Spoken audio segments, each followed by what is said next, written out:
नमस्कार, जी न्यूज़ पर बिलासपुर प्रदेश भर की तमाम ताज़ा तरीन खबरों के साथ इस वक्त मैं हूं सुमित। खबरों की ओर बढ़ने से पहले नजर डालते हैं आज की हेडलाइंस पर।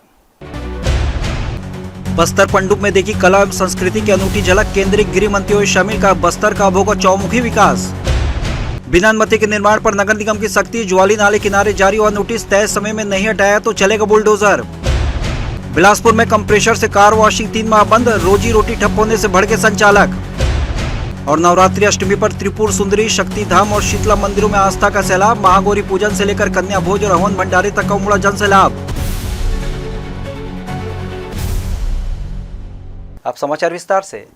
आदिवासी संस्कृति और परंपराओं को जीवंत बनाए रखने के उद्देश्य से बस्तर पनडुब्बी कार्यक्रम का आयोजन किया गया, जिसमें केंद्रीय गृह मंत्री अमित शाह भी शामिल हुए, जहां उन्होंने बस्तर के विकास को पहली प्राथमिकता बताते हुए कहा कि सरकार का एक ही उद्देश्य और वो है बस्तर का विकास। छत्तीसगढ़ की अनूठी आदिवासी संस्कृति और परंपराओं को जीवंत बनाए रखने के उद्देश्य से बस्तर पनडुब्बी का भव्य आयोजन 12 मार्च से शुरू किया गया था। मुख्यमंत्री विष्णुदेव साय की मंशा के अनुरूप इस आयोजन के माध्यम से बस्तर संभाग की समृद्ध लोक कला, रीति रिवाज, पारंपरिक जीवन शैली और सांस्कृतिक विरासत को संजोने और नई पीढ़ी तक पहुंचाने का प्रयास किया गया। यह महोत्सव न केवल बस्तर के प्रतिभाशाली कलाकारों को एक मंच प्रदान करेगा, बल्कि उनकी कला को नई पहचान और प्रोत्साहन भी देगा। इसी कड़ी में शनिवार को कार्यक्रम के मुख्य अतिथि के रूप में केंद्रीय गृह मंत्री अमित शाह एवं मुख्यमंत्री विष्णुदेव साय शामिल हुए, जहां उन्होंने बस्तर पनडुब्बी के अवसर पर आयोजित अद्भुत जनजाति कला और संस्कृति को दर्शाती प्रदर्शनी का अवलोकन किया। वहीं उन्होंने बस्तर की संस्कृति, बोली, गान, वाद्य यंत्र, पेय पदार्थ, भोजन, नृत्य छत्तीसगढ़ के साथ साथ भारत की संस्कृति का गहना है। इस मौके पर केंद्रीय गृह मंत्री अमित शाह ने कहा कि अब बस्तर नक्सल से मुक्त होने जा रहा है और अगर क्षेत्र नक्सल मुक्त होगा तो यह तेजी से विकास हो सकेगा।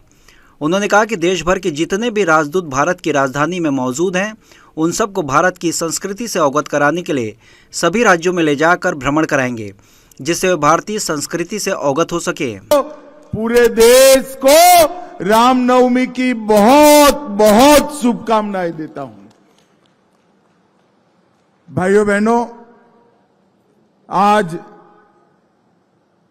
जनजातीय समाज के आराध्य देवी देवताएं बूढ़ादेव, आंगादेव, लिंगोपैन जी, सियान देव जी, ठाकुरदाई जी, शीतला जी, मावली जी और हर गांव के आराध्य देव को प्रणाम कर कर मेरी बात की शुरुआत करता हूं।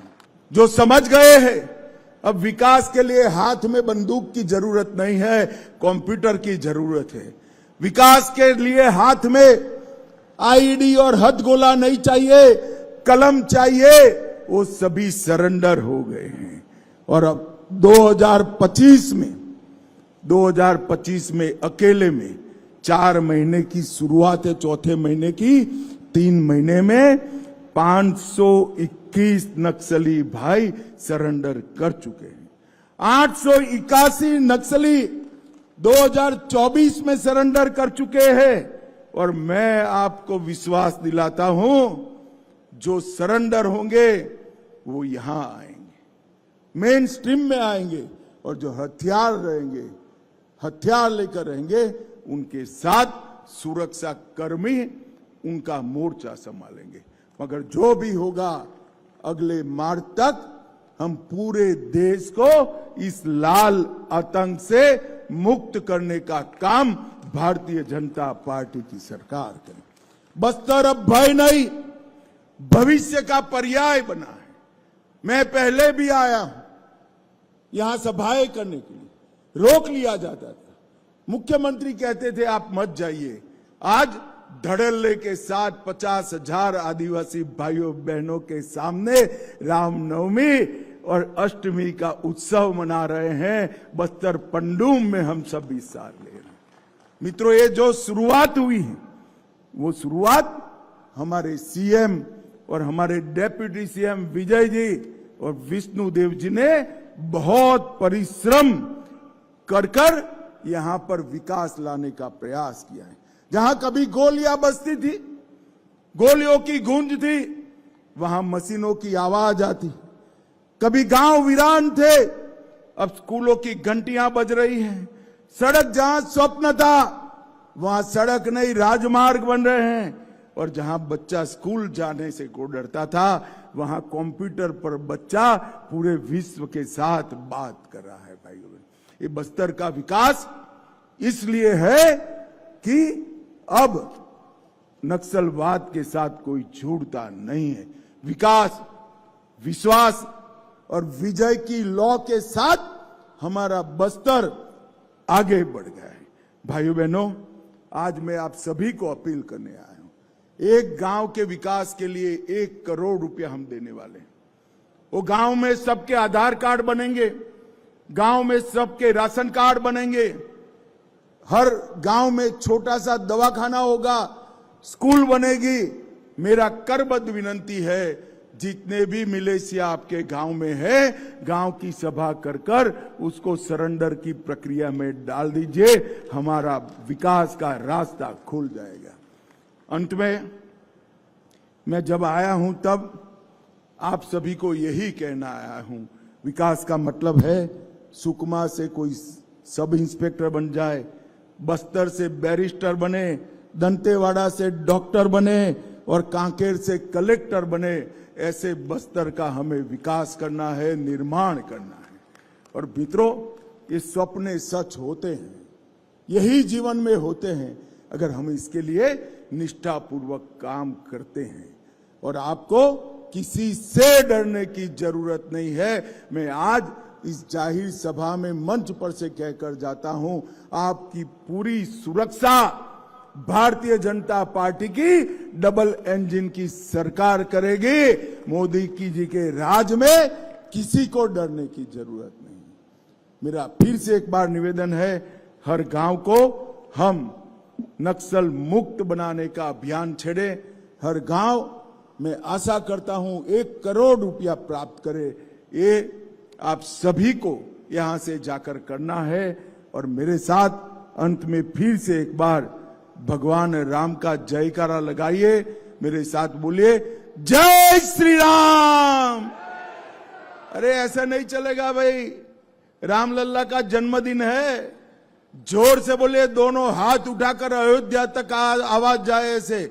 बोलिए, जय श्री राम, जय जय श्री राम, दंतेश्वरी माई की। इसके साथ ही उन्होंने छत्तीसगढ़ शासन के स्थानीय संस्कृति और कला को बढ़ावा देने की कोशिश की सराहना की। 12 मार्च से 5 अप्रैल तक आयोजित कार्यक्रम में जिस तरह से जिला प्रशासन ने सहभागिता दिखाकर इसे सफल बनाया है, वो दर्शा रहे कि अब बस्तर बदलने वाला है।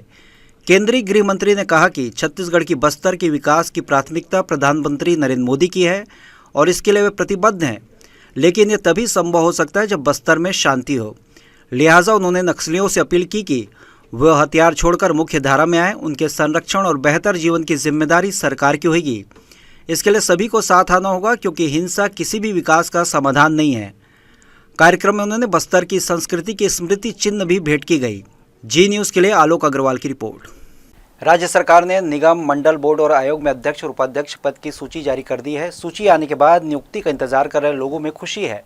वहीं जिन लोगों को नियुक्ति नहीं मिली, वे अब शायद सरकार की दूसरी सूची का इंतजार कर रहे हैं, जो केंद्रीय गृह मंत्री अमित शाह के दौरे के बाद जारी हो सकती है। सरकार ने जिन आयोग, बोर्ड, निगम, मंडलों और परिषदों में अध्यक्ष और उपाध्यक्ष की नियुक्ति की है, वहां सदस्यों की नियुक्ति की बात की जाएगी। इसी क्रम में सरगुजा जिले से अनुराग सिंहदेव को अध्यक्ष छत्तीसगढ़ राज्य गृह निर्माण मंडल का दायित्व सौंपा गया है।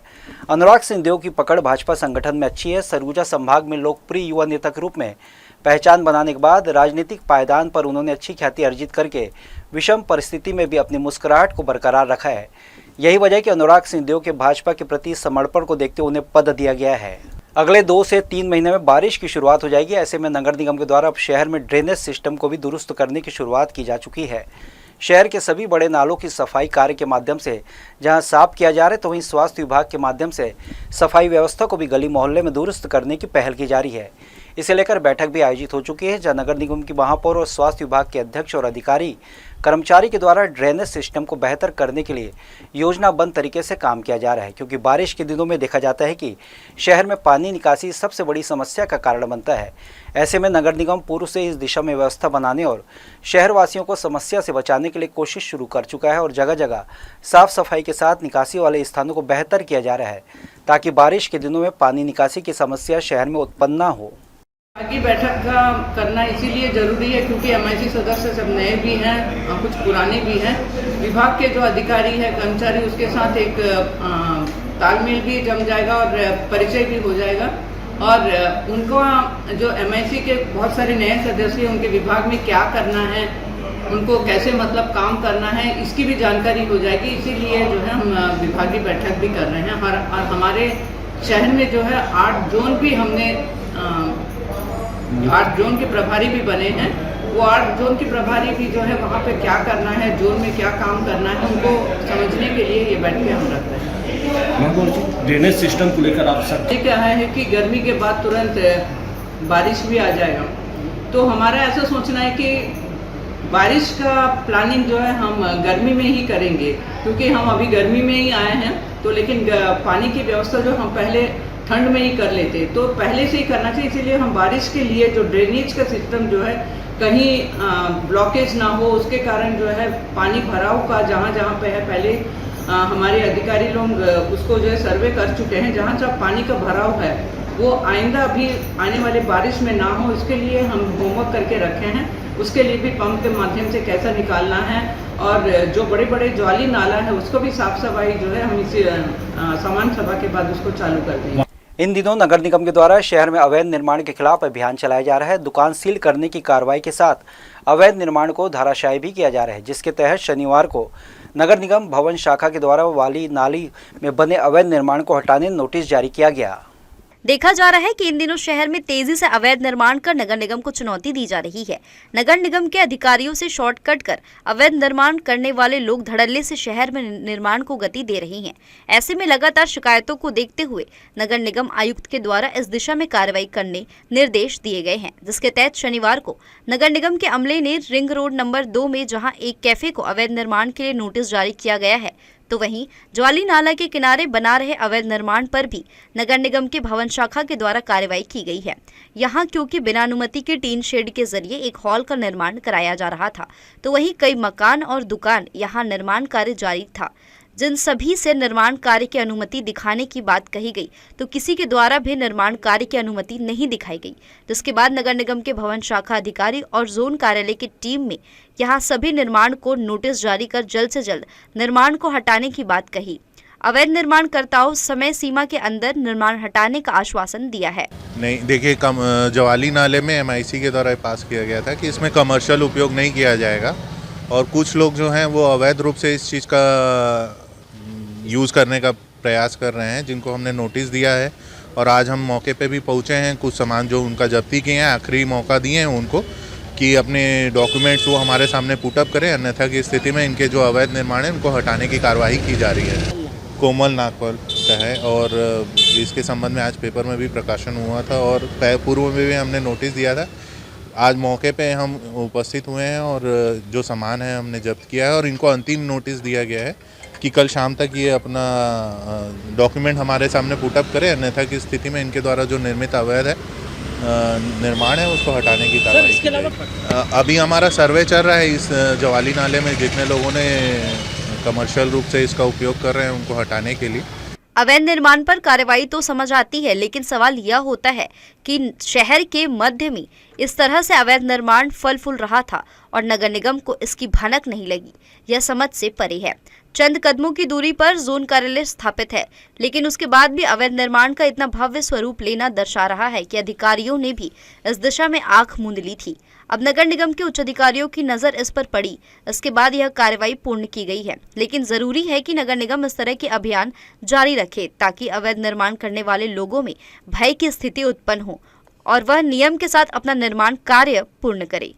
जी न्यूज के लिए कैमरामैन मनीष पाल के साथ आलोक अग्रवाल की रिपोर्ट। हाईकोर्ट बिलासपुर में दाखिल जनहित याचिका पर रायपुर रोड पर पेंड्रीडीह बाईपास के इर्द गिर्द किए गए अतिक्रमण को हटाने की कार्रवाई की गई। इस दौरान कुल 26 व्यक्तियों का अतिक्रमण हटाया गया। नायब तहसीलदार बोदरी की टीम ने आज पुलिस टीम के साथ सुबह 10 बजे से पेंड्रीडीह बाईपास पहुंची, जहां पर अलग अलग किए गए कुल 26 लोगों को अतिक्रमण हटाया गया। उनके द्वारा सड़क, मद और घास भूमि में बेजा कब्जा कर दुकान, मकान और ठेला लगा लिया गया था, जिनके खिलाफ कार्रवाई हुई है। बिलासपुर के सरकंडा क्षेत्र सुभाष चौक स्थित श्री पीताम्बरा पीठ बंगलामुखी मंदिर में चैत्र नवरात्रि के पावन अवसर पर आयोजित भागवत कथा और अन्य धार्मिक कार्यक्रमों के बीच एक असामाजिक तत्व द्वारा लगातार मंदिर के पीठाधीश्वर आचार्य दिनेश चंद्र महाराज सहित अन्य संतों के साथ दुर्व्यवहार और मारपीट की घटनाओं ने समूचे संत समाज को व्यथित कर दिया है। प्राप्त जानकारी के अनुसार स्थानीय निवासी निखिल पांडे नामक युवक द्वारा बीते कुछ दिनों से लगातार मंदिर में आने वाले संतों को निशाना बनाया जा रहा है। मंदिर में पूजा अर्चना के दौरान वो जानबूझकर व्यवधान उत्पन्न करता है। पूजा के समय श्रद्धालुओं से धक्का मुक्की करता है और जबरन बीच सभा में कुर्सी लगाकर बैठ जाता है, जिससे श्रद्धालुओं के आवागमन में बाधा उत्पन्न होती है। इस संदर्भ में पीताम्बरा पीठ के पीठाधीश्वर डॉक्टर दिनेश चंद्र आचार्य द्वारा सरकंडा थाने में एफआईआर दर्ज कराई गई थी, किंतु आश्चर्यजनक रूप से आरोपी को थाने से तुरंत जमानत पर छोड़ दिया गया। इससे उसका दुस्साहस और भी बढ़ गया है और वह खुलेआम संतों को अपशब्द कहकर धमकाने लगा है। इस घटना से आहत आचार्य दिनेश चंद्र महाराज व अन्य संतों ने शनिवार को प्रेस क्लब पहुंचकर मीडिया से चर्चा की और अपनी व्यथा को सार्वजनिक रूप से व्यक्त किया। उन्होंने कहा कि जहां एक और नवरात्रि जैसे पवित्र पर्व पर भक्तगण भक्ति में लीन है, वहीं दूसरी ओर एक सिरफिरे तत्व द्वारा धार्मिक माहौल को बिगाड़ने का प्रयास बेहद दुर्भाग्यपूर्ण और निंदनीय है। संत समाज ने एक सुर में प्रशासन और राज्य सरकार से मांग की है कि ऐसे असामाजिक तत्वों के खिलाफ सख्त से सख्त कार्रवाई की जाए, ताकि मंदिर की गरिमा और श्रद्धालुओं की आस्था को ठेस न पहुंचे।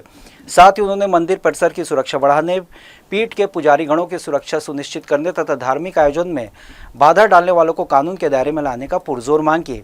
संतों ने चेतावनी दी है कि यदि शीघ्र कोई प्रभावी कदम नहीं उठाया गया तो संत समाज इस विषय पर राज्य स्तर पर उठाने के लिए विवश होगा।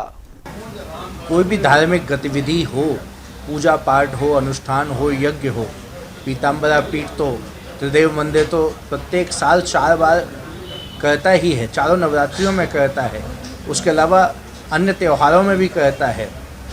ऐसे समय में एक निखिल पांडे नाम का युवक है जो इस तरह की गलतियों को बार बार दोहराता है कि वहाँ के व्यवस्थापक जानबूझ के उससे उलझें, उकसाने का कार्य लगातार किया जाता है, जिस वजह से कार्यक्रम में विक्षेप होता है।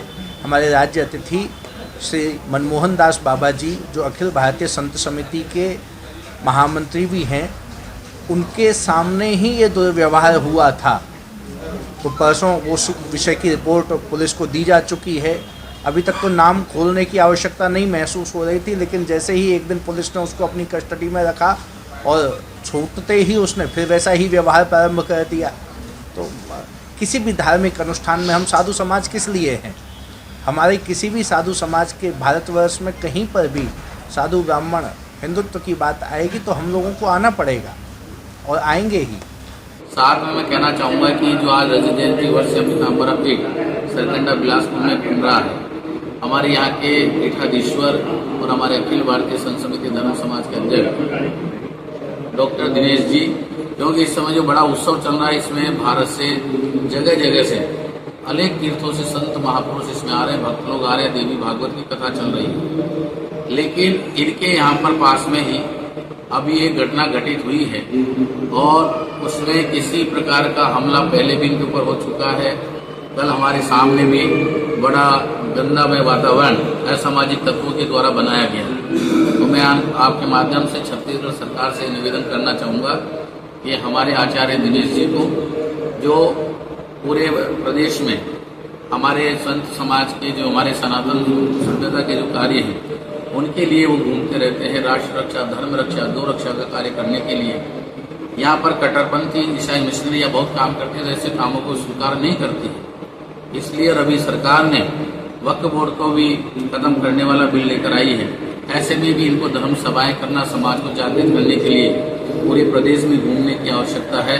इसलिए मैं आपसे निवेदन करना चाहूँगा आपके माध्यम से, माननीय मुख्यमंत्री जी से, गृह मंत्री जी से, पुलिस महानिदेशक महोदय से, इनको सुरक्षा उपलब्ध कराई जाए। बिलासपुर नगर निगम ने पीने के पानी की बर्बादी रोकने के लिए एक बड़ा कदम उठाया है। निगम क्षेत्र में संचालित कार वॉश सेंटरों पर अगले 3 महीने तक प्रतिबंध लगा दिया गया है। खासतौर पर उन सेंटरों को बंद किया जा रहा है जो कंप्रेशर मशीनों से पीने के पानी का उपयोग कर वाहन धुलाई कर रहे हैं। इस फैसले के एक और जल संरक्षण की दिशा में प्रशासन ने सख्ती दिखाई है, तो वहीं दूसरी ओर इससे प्रभावित सैकड़ों कार वॉश संचालकों ने आक्रोश भी देखने को मिल रहा है। नगर निगम ने 8 जोन में फैले करीब 250 कार वॉश सेंटरों को नोटिस जारी किया है, जिसमें से 100 से अधिक सर्विसिंग सेंटर बंद हो चुके हैं। सबसे ज्यादा कार्रवाई जोन 2 तिफरा क्षेत्र में ही, जहां 42 सेंटरों को नोटिस जारी किया गया है। निगम अधिकारियों का कहना है कि कंप्रेशर मशीनों से प्रतिदिन लाखों लीटर पानी का पीने का पानी वाहनों की धुलाई में बर्बाद किया जा रहा है, जिससे वाटर लेवल लगातार नीचे आ रहा है। हालांकि किसी प्रकार कार वॉश संचालकों का कहना है कि निगम का यह तर्क एक तरफा और असंवेदनशील है। तिफरा निवासी कार वॉश संचालक राजीव नवरंग ने कहा कि कंप्रेशर से कार धोना, उन्होंने आरोप लगाया है कि प्रशासन छोटे कारोबारियों को टारगेट कर रहा है, जबकि बड़े उद्योगों में भारी मात्रा में पानी की बर्बादी पर कोई कार्रवाई नहीं हो रही है। संचालकों ने यह भी बताया कि वे कर्ज लेकर दुकान चला रहे हैं और उनके साथ काम करने वाले कई मजदूरों की रोजी रोटी भी इसी पर निर्भर है। दुकान बंद होने से उनका परिवार चलाना मुश्किल हो जाएगा। उन्होंने निगम के इस फैसले का विरोध करते हुए कार्रवाई को अनुचित बताया। गौरतलब है कि निगम क्षेत्र के 68 वार्डों में 52 पानी टंकियों और 982 पावर पंपों के माध्यम से प्रतिदिन लगभग 7 करोड़ 20 लाख लीटर पानी की आपूर्ति होती है, जिसमें लगभग 12 से 15% पानी बर्बाद हो जाता है। अधिकारी के अनुसार इसका 7 से 8% हिस्सा अकेले कंप्रेशर वॉशिंग में खर्च हो रहा है। इसी को देखते हुए निगम ने कंप्रेशन मशीनों के उपयोग पर अस्थायी रोक लगाई है।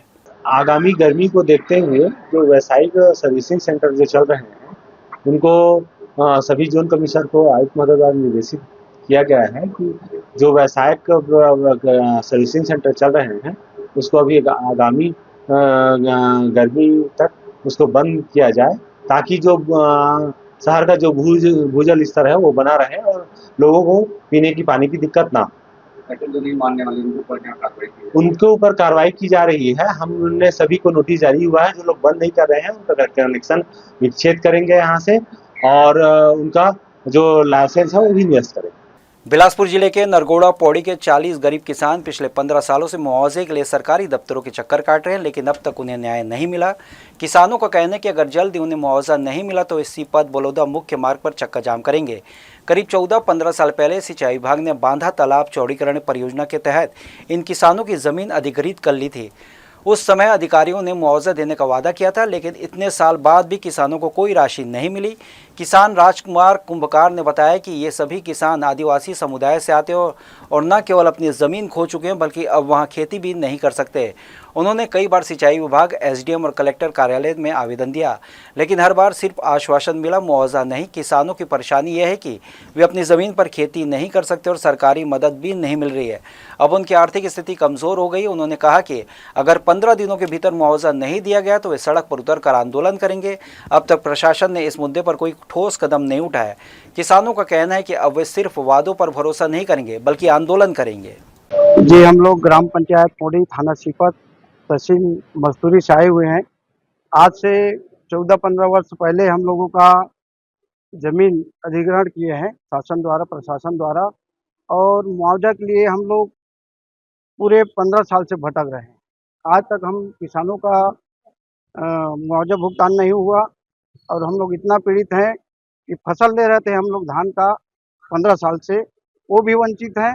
और हम आदिवासी वर्ग से आते हैं और पूरे आदिवासी के ही ज़मीन है, भटक रहे हैं मुआवजा के लिए। अभी तक प्रशासन का न तो शासन का ध्यान नहीं हुआ और हम लोग अभी कलेक्टर महोदय से आवेदन दिए हैं। उसके माध्यम से हम लोग ज्ञापन में लिखे हैं कि 15 दिवस के अंदर में अगर हमें मुआवजा नहीं दिया जाता है तो हमारे थाना सीपत में मुख्य मार्ग है बलौदा मार्ग में हम लोग चक्का जाम करेंगे, आंदोलन करेंगे। 15 साल से हम लोग भुगतते आ रहे हैं और 15 दिन का समय दिए हैं हम प्रशासन को।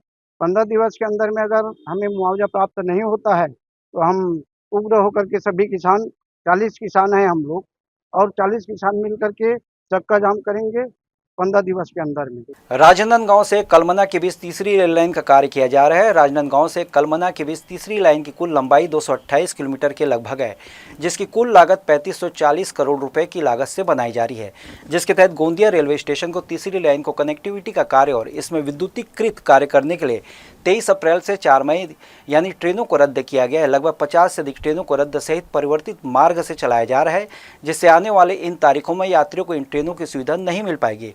जिन ट्रेनों को रद्द किया गया है उनमें ओखा हावड़ा दरभंगा रेक्स तेल अहमदाबाद पुरी एक्सप्रेस, विशाखापट्टनम हजरत Nizamuddin express, Hazrat Nizamuddin Visakhapatnam express, Kamakhya express, Surat Malda town express रद्द रहेगी। वहीं Bilaspur Bhagat ki Kothi express, Shalimar Lokmanya Tilak terminal express, Kanyakumari Banaras express, Gaya Chennai express को परिवर्तित मार्ग से चलाया जाएगा।